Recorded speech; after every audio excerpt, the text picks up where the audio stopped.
Bonjour, je suis Aurélie. Pour ceux qui me connaissent, je vis avec une maladie chronique depuis pas mal d'années et je fais des petites vidéos sur des sujets qui me semblent importants pour apporter mon éclairage et mon témoignage. Comme vous le voyez aujourd'hui, on va parler des animaux de compagnie et le fait d'avoir un chien quand on a une maladie chronique. Donc voici Spikey, mon berger australien. Et je vais vous raconter comment ça s'est passé pour moi parce que Spikey est arrivé à un moment qui n'était pas du tout évident, c'est-à-dire période de crise, le pire moment pour prendre un chien, ou peut-être le meilleur, à voir. Au départ, j'étais pas partie pour avoir un chien, c'était pas un projet qu'on avait, c'était, voilà, on avait nos vies qui étaient très très remplies avec pas mal de boulot. Beaucoup de déplacements, 2 enfants qui déjà demandaient pas mal d'attention, donc on n'était pas du tout sur sur l'idée d'avoir un chien. Bien sûr, les enfants demandaient de temps en temps un chien ou un chat ou un animal, mais on leur disait, vous nous demandez un chien, vous promettez que vous allez vous en occuper. On a fait le coup à nos parents, non, vous n'allez pas vous en occuper, donc ça va nous retomber dessus, et un chien, c'est beaucoup de contraintes. Et nous, on n'était pas prêts à assumer ces contraintes-là parce qu'on n'était pas sur ce projet-là. Et puis, la vie est ainsi faite qu'on fait des rencontres. Nous avons des amis qui ont un berger australien et qui lui ont fait faire une portée. Et donc, quand les chiots sont nés, on se trouvait chez eux le lendemain. Donc, on a vu les tout petits chiots. Donc, au départ, c'était très mignon, mais bon, voilà. Pas de souhait particulier. Et puis avec le temps, quand on est revenu, qu'on a vu les chiots régulièrement, et surtout qu'on a posé la petite Spikey sur mes genoux, j'ai eu un coup de cœur. J'ai eu un coup de cœur pour ce petit chien. Et je me suis dit, finalement, pourquoi pas? Est-ce que c'est si déconnant d'avoir un chien? Après, pour moi, c'était hors de question d'avoir un chien si j'étais pas capable de lui apporter ce dont il avait besoin, parce que c'est une relation gagnant-gagnant. Le chien apporte quelque chose, mais nous aussi, on doit apporter quelque chose à ce chien qui n'a rien demandé et qui a des besoins comme tout être. Et le berger australien, il a pas mal de besoins. C'est un chien qui a besoin d'énormément de dépenses physiques, donc de sortir tous les jours, qu'il pleuve, qu'il vente, qu'il neige. C'est un chien qui est intelligent, qui a besoin de stimulation. C'est un chien, comme tous les chiens, qui a besoin d'être éduqué pour comprendre le monde dans lequel il vit. Il vit dans un monde d'humains. C'est pas évident. Il faut pouvoir communiquer avec le chien pour que, il puisse être en sécurité et qu'on puisse aussi l'emmener partout. C'est un gage de liberté après. C'est un chien aussi, comme tous les chiens, qui a besoin de présence. Je ne me voyais pas être absente toute la journée et le chien tout seul, même si on a un jardin tout seul. Et voilà, donc j'ai commencé à lire pas mal de choses, à regarder des podcasts, à regarder des vidéos YouTube sur le berger australien. Et je me suis dit, finalement, pourquoi pas? Pourquoi pas? Pour plusieurs raisons.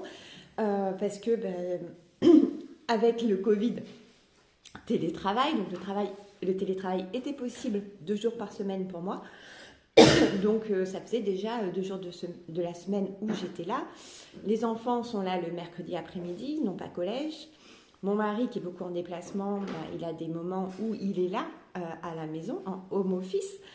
Donc il y avait possibilité de s'organiser pour quand même être là par rapport à ce chien. Et je me disais aussi, maintenant le mode de vie dont on a envie, dont on a besoin, on a envie de sortir beaucoup plus, de faire des choses, d'être plus actif en fait, et pas juste travailler, mais sortir et trouver. J'étais vraiment dans une démarche où je commençais à me poser la question de trouver d'autres équilibres. Et puis au boulot, oui, j'avais beaucoup de déplacements, mais ça commençait à être compliqué. Ça commençait à être compliqué parce que les conditions de travail étaient difficiles, et je m'en étais pas rendu compte à l'époque, mais je commençais à être en crise. C'est-à-dire, je commençais à avoir des pics avec des symptômes. Alors au départ, très espacés, et puis qui se rapprochaient de plus en plus. Donc je augmentais un peu les doses de médicaments parce que c'était toujours ma façon de gérer. Mais sans m'en rendre compte, j'allais vers la crise et donc j'étais très fatiguée. Et voilà, je me disais, peut-être me dynamiser, sortir, etc. Ça me fera du bien, etc. Donc je me suis dit, ok, pour le chien, je dis à ma copine, ok, finalement on a bien réfléchi, toute la famille est d'accord. Les enfants étaient hyper partants, ont promis qu'ils s'en occuperaient. Et mon mari, qui était vraiment le plus réfractaire, a dit « Bon, je m'y opposerai pas ». Ce qui veut dire « Je m'en occuperai, mais c'est quand même toi qui es responsable principal de ce chien ». Après, ce qui est bien avec lui, c'est que quand il finalement accepte quelque chose parce que il voit que pour la famille ça fait sens et que lui il n'est pas trop d'accord, c'est pas le genre de personne qui va attendre qu'on se plante pour dire ah je vous l'avais dit et qui s'en occupe pas, etc. Non, lui à partir du moment où il dit je m'y opposerai pas, donc en gros ok, il va le faire en fait, il va s'en occuper, enfin, moins que moi, hein, mais il va jouer le jeu et il va faire en sorte que ça se passe bien. Donc voilà, je me suis dit, bon, banco, on prend le chien. Donc je réserve le chien. Et une semaine ou 2 semaines avant que le chien arrive, la crise s'intensifie. Et là, je me dis, ouh là là, est-ce que ça va durer, pas durer? Jusque-là, toutes mes crises s'étaient arrêtées. Donc je me suis dit, oh, c'est un mauvais moment à passer, ça tombe mal qu'il y ait ce chien, mais bon, on va faire avec et ça va fonctionner. Le chien arrive. Et la crise ne passe pas. Et là, je me dis, oula, ça c'est dur. Parce qu'un chiot, c'est bien mignon. Un chiot, c'est tout petit, on a envie de le câliner, etc. Mais un chiot, ça demande encore plus d'attention qu'un chien adulte. Le chiot, c'est comme un bébé. Forcément, parfois, il ne fait pas ses nuits. Il couine la nuit parce qu'il se retrouve d'un coup tout seul, séparé de ses frères et sœurs, dans un nouvel environnement, c'est difficile. Donc, il pleure la nuit. Nous, elle a pleuré à peu près une semaine. Mais de moins en moins. Hein. Et puis, on a essayé de trouver ce qui allait pour elle. Et puis, ça détruit des choses, le chien. Ça fait des bêtises. Ça gratte le canapé, ça gratte le plâtre du couloir où elle était souvent. Ça mange le plâtre. Dehors, des trous, le tuyau d'arrosage, voilà. Et puis, il faut l'éduquer aussi, parce que le chien, au départ, il ne comprend pas. C'est comme si on se retrouvait parachuté dans un pays d'une langue qu'on ne comprend absolument pas. Il faut, commencer l'éducation, commencer à mettre les limites et savoir ce qu'on veut, ce qu'on ne veut pas du chien. Et lui apprendre, et ça demande beaucoup de temps. Pile à un moment où j'étais fatiguée, donc j'avais un peu moins de patience. J'étais assez anxieuse, j'étais pas trop bien dans ma tête, pas trop disponible aussi, et je me suis dit, si ça le fait pas dans 2 mois, on va le rendre le chien, parce que c'est pas possible. Je me suis peut-être plantée dans ma décision de prendre le chien. C'est trop compliqué, c'est trop d'énergie, c'est trop de temps. Je vais pas arriver à créer un bon équilibre et moi être bien et le chien être bien. Donc je me suis dit, je me donne 1 mois pour que les choses aillent mieux. Alors ça allait mieux au niveau du chien, parce que le chien du coup a appris. En plus c'est un chien qui avait été élevé à l'extérieur, donc il était quasiment propre en fait. Il a été bien élevé ce chiot, donc il était assez facile pour un chiot. Donc le chien ça s'est un petit peu calmé, mais et surtout la famille a joué son rôle. C'est là où c'est important d'être entouré et que ce ne soit pas une décision perso, que ce soit une décision où tout le monde se mouille et tout le monde dit ok et tout le monde fait en sorte que ça fonctionne. Donc les enfants, à ma grande surprise, se sont occupés du chien. Ils le sortent, qu'il pleuve, qu'il vente, qu'il neige. Bon, il n'y a jamais de neige dans ma région, hein, mais ils sortent le chien, ils jouent avec. Il lui donne à manger quand il faut. Mon mari aussi s'en occupe. Le sort, moins que moi, mais le sort. Et du coup, quand moi, j'étais pas bien, la famille a pris le relais par rapport à ce chien et s'est investie auprès de ce chien. Donc ça a été un des facteurs de réussite de cette nouvelle équilibre familial, c'est que tout le monde a joué le jeu. Et moi qui étais pas bien, j'ai eu une période de crise très très dure en fait moralement, où c'était dur au niveau du travail, j'avais des symptômes, j'avais des grosses journées et j'avais l'impression de couler, mais c'était pas à cause du chien, c'était ma vie qui était trop intense par rapport à l'énergie que j'avais et la crise que j'avais. Donc je me retrouvais totalement hébétée sur le canapé, à avoir envie de rien, à avoir l'énergie pour rien, une énorme fatigue qui me tombait dessus. Mes parents sont venus m'aider parce que j'arrivais pas à émerger de cette crise. La douleur aussi, la douleur, ça fatigue énormément. Les nuits qui étaient compliquées. Donc voilà, j'étais vraiment dans une période très, très difficile. Et j'avais ce petit chien. Et aussi bien ça a été des fois de la culpabilisation, parce qu'on se dit je m'en occupais pas assez bien. Autant ça a été parfois difficile parce que il faut avoir de la patience, il faut avoir du temps, il faut avoir de l'énergie et j'en avais pas.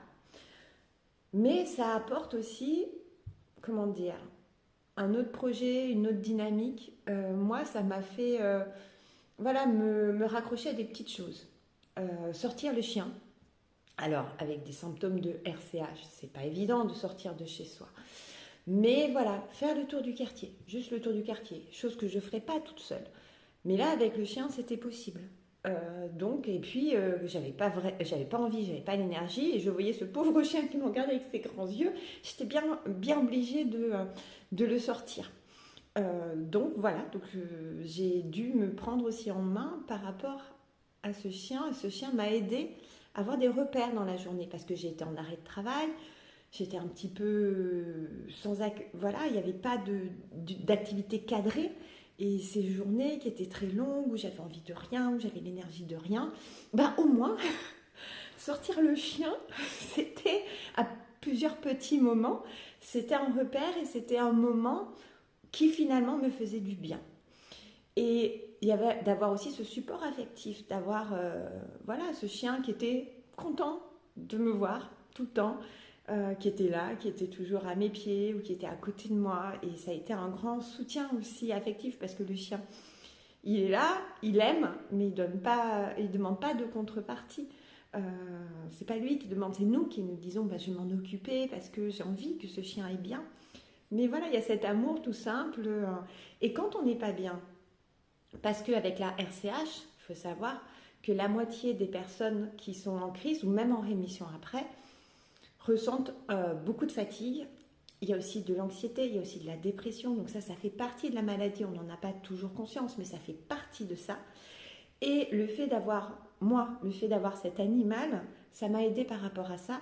Et ça m'a aidé surtout à maintenir une activité physique minimum à certains moments. Et puis de plus en plus importante par rapport à ce que je pouvais donner. Mais ça m'a permis de rester active. Chose que j'aurais pas du tout faite si j'avais pas eu de chien. Parce que sortir du canapé, c'était tellement compliqué que si j'avais pas eu ce chien-là, je l'aurais pas fait. Parce que aussi, qui va sortir tout seul dehors? On n'est pas nombreux à se dire « Ah ben oui, je vais aller faire le tour du quartier puis je vais marcher tout seul. » Moi, ça m'a jamais effleuré l'esprit ou ça m'a toujours paru un peu bizarre de sortir tout seul, faire le tour du quartier puis après, aller dans le bois à côté, la petite forêt, et puis marcher de plus en plus loin, toujours avec le chien. Avec le chien, c'est des choses qu'on fait, même quand on est tout seul. Mais moi, toute seule, j'aurais jamais fait. Je serais restée chez moi. Voilà, donc ce que ça peut apporter, le fait d'avoir un animal, d'avoir un chien, c'est de structurer les journées, d'avoir des obligations, des choses à faire, des repères, pouvoir sortir, être encouragé à sortir, le faire pas tout seul, avoir de la compagnie, avoir une présence affective, un soutien affectif.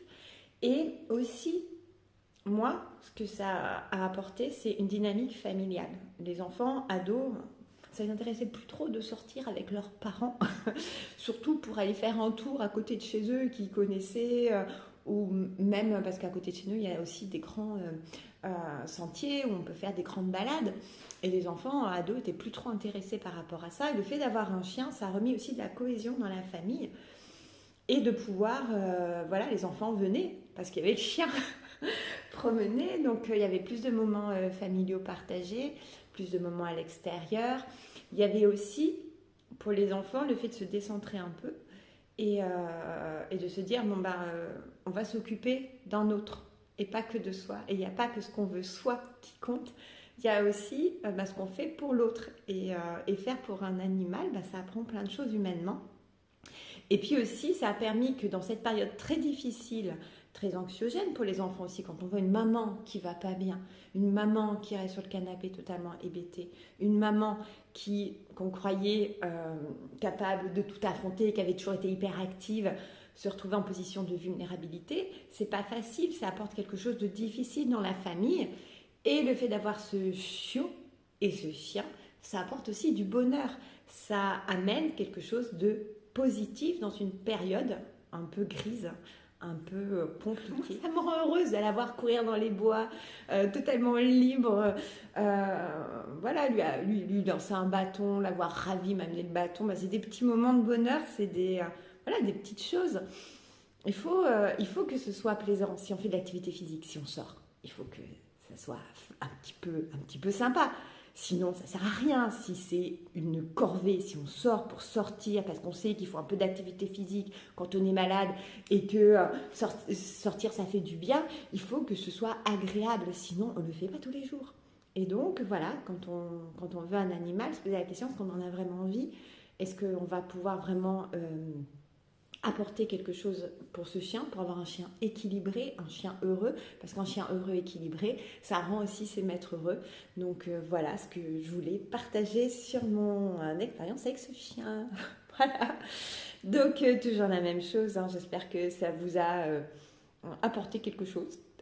Si vous êtes intéressé par les vidéos, cliquez ou abonnez-vous. Vous pouvez la cloche des notifications pour savoir quand il y a une vidéo qui sort. J'essaie de m'appliquer à en faire un petit peu plus souvent. Les petits commentaires si ça vous a plu. Voilà. Moi, je vous souhaite une très très bonne journée. Que vous ayez un animal ou pas, tout est ok, hein. Chacun trouve ce qui est bon pour lui.